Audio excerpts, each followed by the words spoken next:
ஏன் families welcome to Chola YouTube channel. இந்த manners பார்ப்பாங்க கேசரி தான் டியூஸ்டேவா. ஸோ முருகர் பூஜை பண்ணிருக்காங்க அம்மா. என்னை வந்து சாமி நெய்வேத்தியமாக இருக்கலாம். ஸோ போய் வீட்டு கேசரி செஞ்சுருக்கோம் அப்படின்னு சொன்னாங்க. நானும் கேசரி செய்ய ஃபாஸ்ட்டாக போயிட்டுனா கேஸ் பற்ற வைக்கிறேன். கேஸ் பற்ற பற்றவே வைக்க முடியல. அம்மா தான் பற்ற வச்சுட்டு போனாங்க.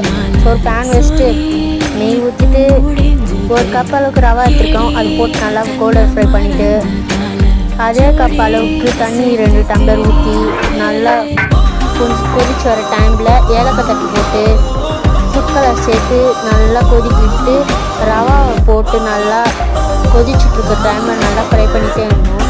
அவ்வளோதான், ரவாவும் ரெடி, கேசரியும் ரெடி. இப்போ அவ்வளோதான் ரெடி ஆயிடுச்சு. வாங்க தட்டில் ஒரு மாற்றி கட் பண்ணி போய் முருகருக்கு படைக்கலாம். பாய்.